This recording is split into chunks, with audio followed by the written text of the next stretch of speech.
Solidarya, no?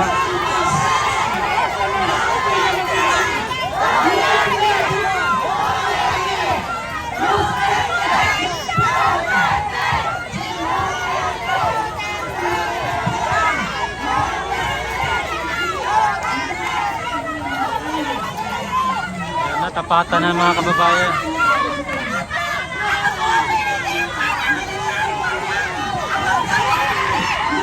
Yan ang galaitin na si ate.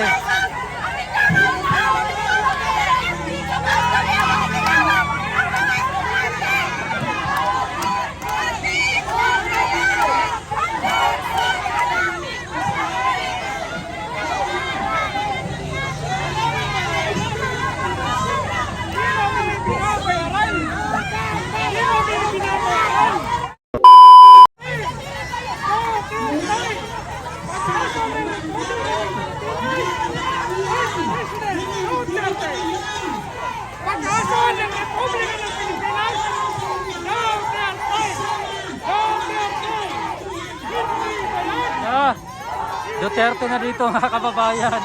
Ayan yung kabila, oh.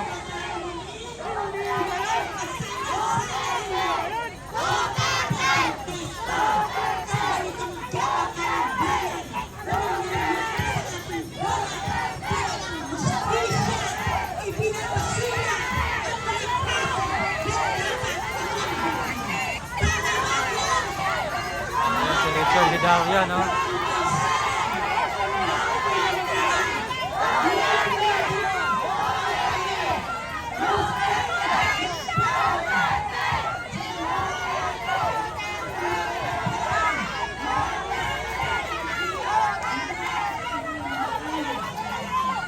Natapatan na mga kababayan.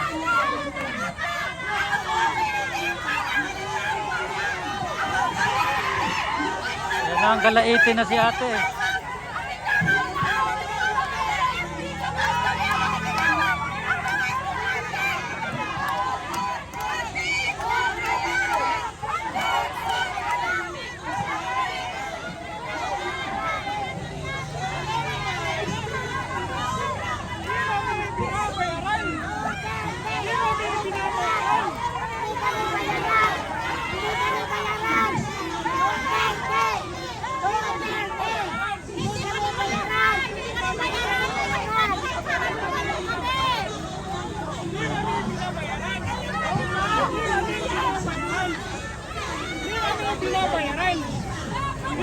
Binabayaran. Duterte, pag-asa ng Republika ng Pilipinas. Duterte, Sara Duterte, pag-asa ng Republika ng Pilipinas. Hindi bayad. Hindi bayad. Hindi bayad. Hindi bayad.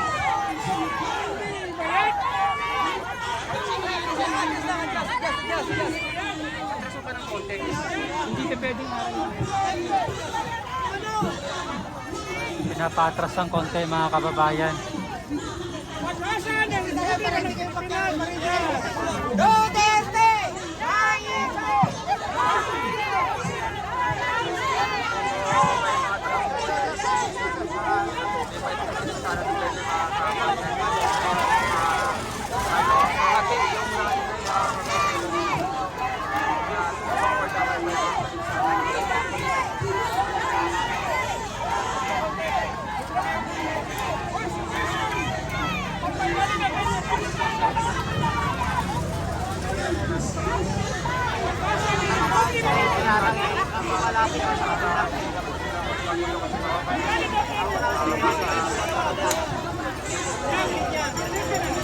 Nandiyan yung suprema, nandiyan yung katotohanan.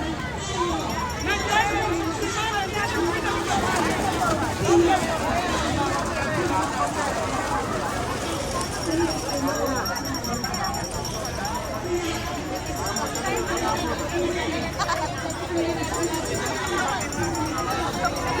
Stop!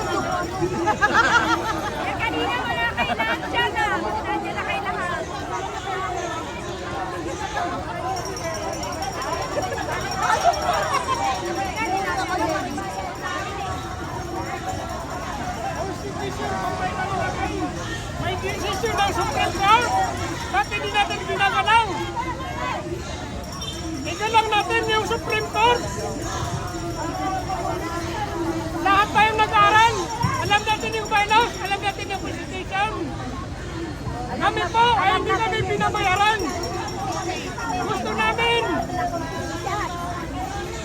Gusto namin yung katotohanan. Gusto namin si Sara Duterte. Walang ibang pag-asa ng Republika ng Pilipinas kung hindi si Sara Duterte.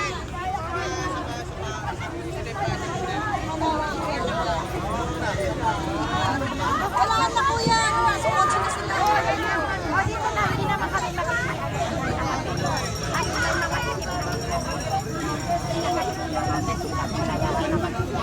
congressman na kami kaya. Kasi maiisip din kami ng sarili namin.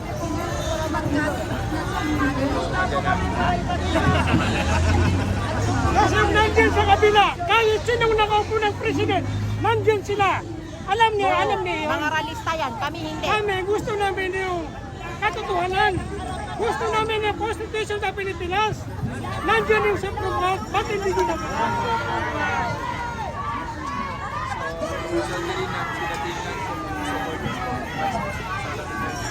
Pag nakaupo na si Sara Duterte, lagot na kayo.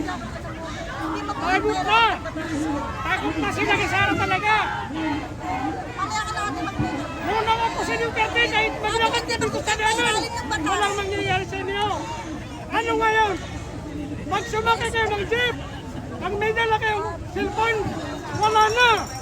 Nandiyan yung mga robot. Nandiyan yung mga drugista, mga drug. Nandiyan na sila lahat. Bumalik na, lumitaw na sila lahat. Pag nakaupo si Duterte, nakaupo si Sara. Wala, hindi pa nakaupo, tagutan sila. Yung matataas pa sa atin.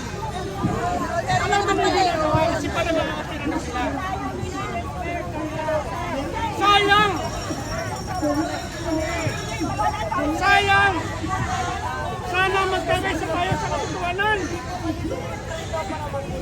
At saka hindi kami pumunta dito para magtitipag-away. Yung hindi nakakaalam ng pag-asa ng Republika ng Pilipinas. Si Sara! Sara Duterte talaga yun! Wala si Duterte! Nandiyan na yung mga drug! Nandiyan na yung mga robot! Nandiyan na yung mga huldaper! Anong nangyari sa Pilipinas? Sana mawawa kayo!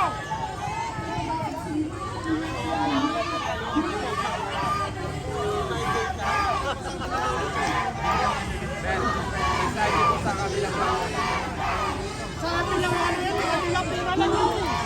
Sa kanila yan. Pag may pira, nandiyan na sila pag wala. Hindi katulad sa Duterte talaga yun. Kahit saan, nandiyan na yung mga Duterte pumunta nyo. Kasi gusto namin yung kapayapaan. Gusto namin yung mga mawala yung mga drug. Gusto namin mawala yung mga kurakot. Nandiyan na sila. Tingnan yung mga congressman, mga senador, hindi lahat na senador. Yung apat na senador yata, mga kurakot yun. Gumagawa, may mga ambisyon pa, magiging president. Wala. Magtanong kayo kahit sa lusok ng Pilipinas, sa buong mundo. Sana kasi alam na alam nila yun. Hindi kami nagiging. Gusto namin balik talaga sa Sara. At saka gusto namin igalang yung constitution natin.